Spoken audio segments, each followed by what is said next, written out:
Bonjour. Albert Camus disait: la force et la violence sont des dieux solitaires. Ils ne donnent rien en souvenir. C'est avec plaisir que nous accueillons aujourd'hui chez Art et Lettres l'auteur Jean-Pierre Gorquignon, d'origine syrienne. Il s'intéresse depuis quelques années aux questions identitaires liées à l'immigration, plus particulièrement aux impacts de ce phénomène sur les adolescents issus de parents expatriés d'origine arabe. Son travail comprend un court-métrage de fiction ainsi que deux romans. Le premier s'intitule Rescapé, publié aux éditions VLB, finaliste pour le Grand Prix littéraire Archambault en 2016, ainsi que pour le prix du premier roman de Chambéry en 2016. Et le deuxième, Tireur embusqué, publié aux éditions Mémoire d'Encrier à l'hiver 2020, et tout récemment finaliste du prix littéraire des collégiens édition 2021. Ici Kamal Benkiran, bienvenue chez Art et Lettres, mesdames et messieurs. Je vous souhaite la bienvenue parmi nous, Jean-Pierre. Bonjour, je suis très content d'être ici avec vous. Ça fait plaisir de vous accueillir, Jean-Pierre Gorquignon. On va parler, si vous le voulez bien, de vos premiers romans, de votre tout premier d'abord, Rescapé, un titre parlant, un titre révélateur. Et c'est un roman, dans un premier temps, qui relate une tranche de vie, un roman avec une touche autobiographique, on dirait. Est-ce que c'est le cas? Oui, un peu, mais c'est sûr que la fiction me permet de dramatiser les scènes et puis je suis très conscient que je suis dans un roman aussi, donc ça me laisse une certaine liberté. Mais effectivement, la matière première, elle est tirée de mes expériences personnelles et j'ose même dire que à la base, c'était pas tant un roman que Mhm. j'avais l'intention de faire, c'était plutôt des écrits, des récits, Mhm. des extraits de journaux que j'avais Ah, d'accord. ramassés là, depuis un certain nombre d'années et que j'ai mis en Mhm. forme de façon un peu accidentelle parce que c'est en travaillant là-dessus que je me suis dit, ah, peut-être qu'il y a un roman à faire là-dedans. Et en l'envoyant aux éditeurs, j'ai eu des réponses positives. Des réponses favorables. Euh, je cite un passage de ce roman, justement. Quand la solitude devient insupportable, quand la violence que je vois est trop immonde, je m'échoue en quelques clics au pied des mirages dissipés. Alors, dans vos thématiques, que ce soit dans le premier ou deuxième roman Tireur embusqué, la violence comme thématique est présente, est très présente. Pourquoi cet intérêt justement pour la violence et d'où vient cet intérêt? C'est une bonne question. Je pense que euh, s'il y a un élément déclencheur pour l'écriture, c'est bien le printemps arabe, Le printemps euh, arabe, plus oui. spéc- printemps arabe, plus spécifiquement la guerre en Syrie, où Mhm, je me suis senti quelque peu concerné du fait de mes origines, du fait que mes parents avaient fui cette violence-là, cette mhm, guerre-là, cette dictature. Et donc, j'ai eu comme un peu le réflexe d'aller fouiller, d'aller me renseigner, mais aussi j'ai eu un côté un peu voyeuriste où est-ce mhm, que je suis allé vraiment voir cette violence-là en ligne qui était publiée par les djihadistes pour mhm. essayer de comprendre et me faire une idée sur cette guerre-là. Et donc, cette violence-là, je l'ai absorbée à travers l'écran d'ordinateur et je l'ai reportée sur la page. Et donc, Donc, vous vous êtes déplacé carrément en Syrie. oui, après, je me suis déplacé dans le cadre de l'écriture de Tireur embusqué. Mhm, J'avais vraiment besoin comme le titre, le livre se passe une partie du livre se passe en Syrie, une autre partie se passe à mhm, Montréal. C'est l'histoire d'un jeune adolescent rescapé de la guerre civile syrienne qui passe son oui. premier hiver à Montréal. Donc, Mhm, dans un souci de réalité, j'étais allé vraiment sur le terrain pour voir un peu comment la bataille s'était déroulée à Alep particulièrement, ville d'origine du personnage. Mais avant, mhm, pour rescaper, on est vraiment dans un autre univers. On est dans l'univers onirique, on est dans l'univers de la représentation aussi des mhm, Arabes envers comment est-ce que les Québécois voient les Arabes aussi. C'est un livre un La peu là-dessus, perception. sur cette perception-là, Mhm. effectivement. Très bien. Donc, comme je disais, c'est un titre parlant. Vous êtes déplacé dans les lieux pour vous inspirer, pour vous enrichir à ce niveau, pour décrire cette violence. Mais de toute façon, c'est aussi le roman d'une identité qui est comme morcelée, fragmentée. Est-ce que, de votre point de vue, donc vous avez dû chercher là-dessus, est-ce que l'identité se fragmente, devient fragmentée quand on est exposé à l'exil, quand on immigre, plus ou moins? Mhm. Euh, je pense que l'identité est une forme de trajectoire. Donc, oui, elle pouvait être, en fait, elle était très fragmentée Mhm. à mes débuts littéraires. Et je pense que c'est ça qui a entraîné le geste d'écriture. Euh, je dirais que, est-ce qu'elle est fragmentée?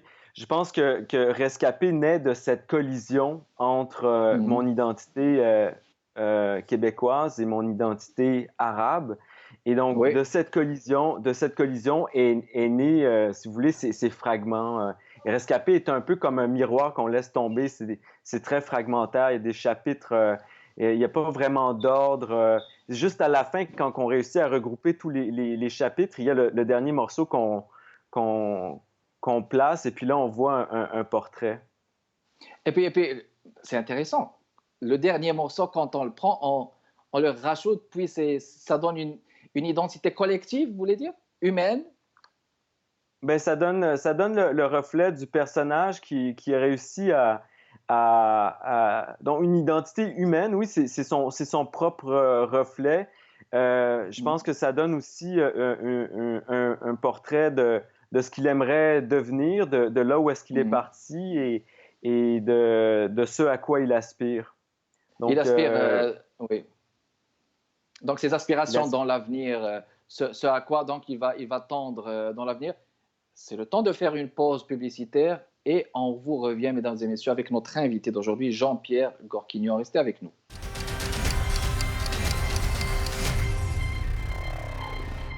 De retour, mesdames et messieurs, avec notre invité d'art et lettres aujourd'hui, Jean-Pierre Gorquignon. On a parlé de son premier roman, Rescapé. On va faire le lien parce qu'il y a une thématique qui unifie plus ou moins, mais on est dans un contexte de fragmentation, de morcellement, de violence aussi. Cette violence, elle est transcendante souvent.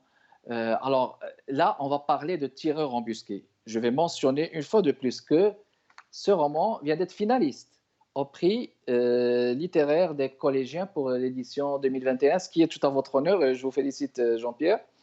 Euh, Merci. Tireur embusqué, finaliste des prix collégiens. Alors, bon, on va résumer l'histoire, je veux dire. C'est l'histoire de Shams et Kevin. Shams, il est en violence, il s'est battu à l'école et puis on va le mettre en psychothérapie. Il va rencontrer Kevin.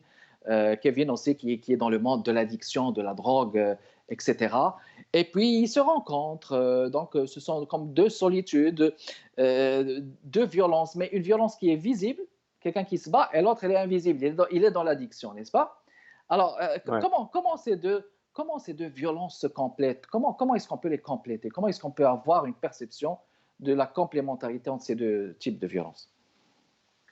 Je pense que ce que je voulais illustrer,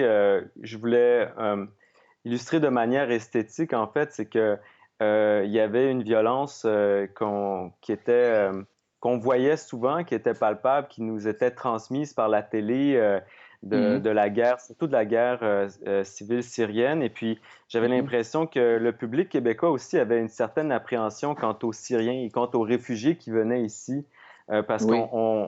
on pensait, à tort selon moi, qu'ils amenaient une certaine forme de violence, mais il y avait beaucoup de questions qui étaient posées.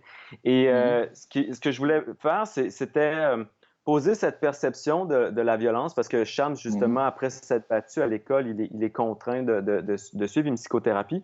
Je voulais oui.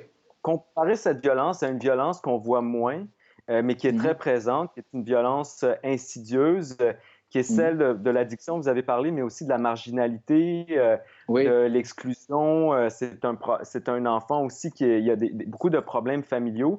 Donc, c'est une Mhm, violence qu'on ne voit pas, qui nous échappe et qui échappe aussi au mhm, système. Et le Oui, drame qui va survenir à la fin du roman, ben, il vient pas nécessairement de la personne qu'on a pensé qui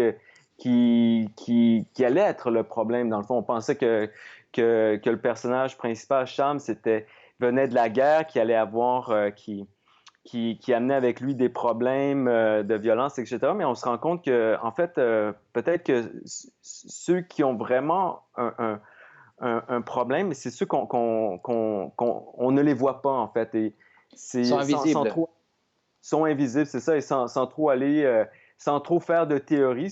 Je Oui, veux pas nécessairement faire de théorie, je voulais juste illustrer par un récit, une d'accord. histoire, un concept ou une pensée Mhm. qui m'avait traversé l'esprit. Qui avait traversé l'esprit. Je cite cet extrait. Après quelques échanges, pour lui expliquer mon fort accent avec mes airs roulés, je lui balance que ma mère est française, que mon père a fait ses études à Paris et que j'ai fréquenté le lycée d'Alep. Ménard tire un stylo de son veston, s'empare d'un document broché sur le coin de son bureau et d'un calepin pour servir de support. Il me demande si je sais pourquoi je suis ici. Parce que je me suis battu. Tu te bats souvent? Je m'esclave. Dans mon pays, celui qui refuse de se battre ne survit pas. Alors, c'est une réplique extrêmement profonde et tranchante. Se battre, justement, c'est un moyen de survie existentielle, on va dire. Oui, je pense que je pense que ça dépend des contextes, je pense que ça dépend des lieux. Mais Mhm, quand j'ai visité la Syrie, j'avais l'impression que c'était quelque chose qui était très présent, cette lutte pour la survie, mhm, cette lutte pour l'existence. Et mhm. c'est quelque chose qu'on reproche un peu à Shams, je pense, dans Oui. son aventure à Montréal, parce qu'on le sent vraiment un peu bagarreur, un peu nerveux aussi. Il vient, bon, avec tout son bagage, sa nervosité. Et je pense que c'est ça que je voulais illustrer à travers cette réplique-là. Une violence que je pense qui l'habite naturellement compte tenu du contexte. Et donc, elle est très visible.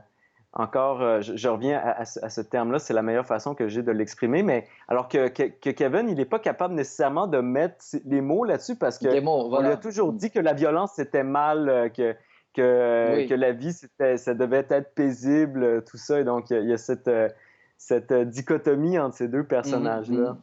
Et en Mais plus, on ne Kevin devient écrit. pas, oui, je veux dire, on ne devient pas violent comme ça. Il y a toujours des raisons, hein. C'est-à-dire que ça n'est pas comme ça avec chaque être humain, à moins d'avoir vécu cette violence. Oui, effectivement. Et puis Shams, on le découvre à travers les scènes qui se passent pendant la guerre civile. Mhm. Il était vraiment en mode survie, tout comme l'était son père, tout comme l'étaient ses amis aussi. Donc, c'est ça que j'ai voulu ramener cette violence-là au sein du personnage dans son environnement à Montréal. Très bien. Alors, ce sont deux jeunes, hein, on s'entend, qui sont dans un environnement, on ne va pas dire que c'est un environnement où il y a de l'adversité, mais pénible, avec ces conditions climatiques, etc.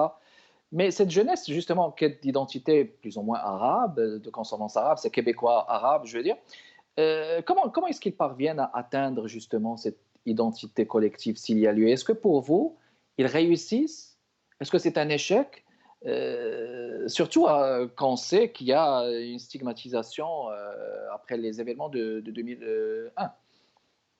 Mhm. Est-ce qu'ils arrivent? Est-ce Euh, qu'ils arrivent à votre avis? Mhm. Est-ce qu'ils y arrivent à une forme de conciliation? Oui, Je pense pas que le livre va jusque-là. Le mhm. livre montre justement cette rupture-là. Et peut-être que D'accord. à partir de là part la réflexion de comment est-ce qu'on peut concilier ces deux mondes-là. Je me suis D'accord. rendu compte que moi-même, ayant grandi ici au Québec avec cette identité arabe, syrienne. Mais je dis arabe aussi, mais je me rends compte que plus j'explore dans l'histoire de mes ancêtres, c'était des ancêtres qui ont été arabisés aussi. Donc, mais moi, j'hérite de cette collision de mille et un fragments d'identité. Et Très puis, bien.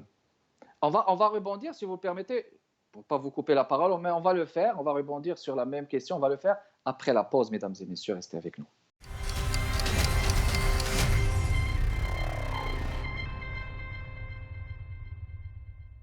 On est de retour, mesdames et messieurs, toujours dans le cadre de Art et Lettres. Notre invité, Jean-Pierre Gorquignon, on est en train de parler de son livre, cette fois Tireur embusqué, et je posais la question sur la conciliation entre deux identités.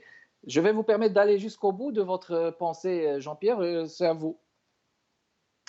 Donc, je pense pas que le livre termine avec une conciliation, mais je pense que le livre est un point de départ pour une réflexion sur cette conciliation-là. Je pense que moi-même, je l'ai vécu, cette rupture, une OK. rupture que je souhaite pouvoir se réconcilier sur les jeunes qui vont suivre après ma génération. Et la raison pourquoi j'ai écrit ce livre-là, c'est que quand j'étais plus jeune, il n'y avait pas de livre justement mettant en scène des personnages avec ces identités multiples. Il n'y a pas eu de Oui. livre présent ni dans mon corpus littéraire à l'école, ni à la télé, ni dans le cinéma.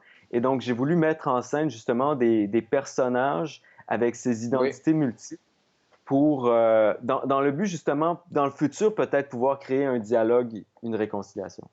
Dans le futur, exactement. Parfait. Alors, est-ce que vous trouvez qu'on parle beaucoup de violence? Ben, peut-être vous venez de répondre de manière partielle, mais pensez-vous qu'on parle beaucoup de violence, de marginalité, d'exclusion dans notre société, ici dans la société d'accueil? Est-ce que vous pensez que c'est une thématique qui prend l'intérêt des décideurs? Euh, je pense qu'on parle, on parle beaucoup de ces enjeux-là, principalement aujourd'hui parce qu'il y a des groupes qui sont, des groupes spécifiques qui sont marginalisés, qui sont stigmatisés. Et ce que j'essaie de faire, c'est faire tomber les barrières, justement. Cham, Parfait. est peut-être un peu violent parce il a, on dit en anglais overreact, il a un peu surréagi par rapport à une situation parce que ça l'a fait penser à une situation précise qu'il a vécue dans le passé, mais sinon, à part ça, c'est un être qui a d'autres qualités, qui est paisible sur d'autres points, là où est-ce que Kevin, lui, il va perdre complètement les pédales. Et donc, ce que j'essaie de montrer, c'est que ces gens-là, ces groupes-là qu'on stigmatise à cause qu'on les pense violents, en fait, c'est de changer la caméra, c'est de changer le point de vue, puis de dire, ben, ils sont comme nous, en fait. Ils réagissent comme les autres. On fait tous partie de la même humanité, dans le fond. Donc finalement, c'est le message que vous avez, on va dire, voulu transmettre à travers ces deux romans, Rescapé et Tireur embusqué? Changer les perceptions? Oui, j'ai voulu changer les perceptions. J'ai voulu ouvrir la porte à un univers que je pense qui est absent aussi de notre imaginaire québécois, je Oui. dirais, parce qu'en France, dans la littérature française, franco-arabe, c'est présent, mais pas tant au Québec. Il y a peu d'exemples. Et donc, oui, Oui. j'ai voulu faire tomber les barrières, justement, inviter les gens dans mon univers pour qu'il y ait cet espace de dialogue-là. Excellent. Et Alors, vous êtes j'ai parmi... dit Oui, moi, mais c'est pour les jeunes aussi, parce que les deux personnages de Rescapé et de Tireur embusqué, c'est des jeunes adolescents. C'est des livres que j'ai tout à écrits fait. en pensant à eux. Exactement. Donc, vous êtes projeté vers ces jeunes et comme vous venez de dire, on trouve rarement cette littérature. Peut-être bien en Ontario, on a Rawi Haj qui a parlé peut-être Oui, dans Cafard, il a parlé de magnifique roman que j'ai effectivement. aimé, qui a été Oui, traduit en français, qui oui, a eu le prix des libraires, si je ne m'abuse. Rawi Haj, qu'on oui, salue s'il regarde tout cette à fait. émission. Magnifique Tout à fait. écrivain aussi. Euh, Jean-Pierre, euh, bon, on va parler de ce prix. Hein. Il date de pas moins d'une semaine. Hein. Vous êtes finaliste au prix des collégiens. Voulez-vous nous en parler? Est-ce que vous avez une idée de ce prix pour tireur embusqué? Pouvez-vous répéter la question? Pouvez-vous répéter la Donc, question, ça te oui, je disais concernant le prix des collégiens, finaliste des prix des collégiens pour tireur embusqué. Voulez-vous nous en dire plus? Parce que c'est quand même assez récent, vous venez de l'apprendre. Oui, je l'ai appris tout juste la semaine passée. C'est un prix, en fait, c'est une sélection qui se fait par des critiques de ce Mhm. que j'ai compris, là, qui vont sélectionner sur les livres de la rentrée littéraire 2019-2020. Ils Oui. vont sélectionner un certain nombre de livres. Je pense qu'il y en a été Mhm. présélectionné 14 pour ce prix-là. Et donc, de ces Oui. 14-là, ils vont proposer 5 titres aux jeunes Mhm. étudiants du Cégep. Oui. Et donc, c'est les jeunes du Cégep qui vont, durant les prochains mois, vont Mhm. lire les 5 finalistes et qui vont eux-mêmes voter pour leur livre préféré en avril. Magnifique. Donc, c'est l'univers du cégep, des cégepiens, pardon, avec un jury de cégepiens aussi?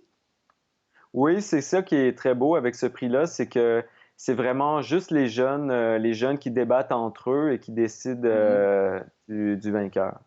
Ce qui est une bonne chose aussi pour la littérature, parce que là, on parle de relève, de personnes, de jeunes personnes qui fournissent leur point de vue. Rescapés, tireurs embusqués, les romans de notre invité d'aujourd'hui, mesdames et messieurs, Jean-Pierre Gorquignon. On va prendre vos projets d'avenir. Est-ce qu'il y a des projets, est-ce qu'il y a un livre qui s'en vient dans l'avenir? Oui, je suis en train de travailler sur un nouveau roman. Mhm. Ça fait déjà quelques années que je travaille dessus, qui se passe à Montréal en 2040. Donc, c'est un Mhm. roman de science-fiction, c'est un roman policier aussi, Futuriste. c'est un nouveau futuriste, un nouveau genre que j'aborde. Donc, c'est pour ça que c'est un petit peu plus long, Mhm. parce il faut s'adapter. Il faut s'adapter exactement. Puis, j'ouvre une parenthèse. Vous travaillez beaucoup sur la transmigrance. Est-ce que finalement, c'est votre thématique préférée, cette transmigrance, tout ce qui est trans, tout ce qui est interculturel? Pour l'instant, oui, je pense que c'est important pour moi d'écrire sur des personnages qui ont peu d'espace médiatique, qui ont peu d'espace dans la littérature. J'aime bien Mhm. travailler sur la transmigrance. Le prochain roman sur lequel je travaille parle plutôt de l'altérité homme-machine, mais il y a aussi Oui, cette dimension intéressant. Mhm. arabité aussi. Oui, oui, la dimension de la rapidité comme faisant partie des autres dimensions citoyennes, humaines, collectives du monde, des autres citoyens du monde. C'était un plaisir de vous avoir accueilli, Jean-Pierre. Merci beaucoup d'avoir répondu à Merci notre beaucoup, Monsieur Gallin. invitation.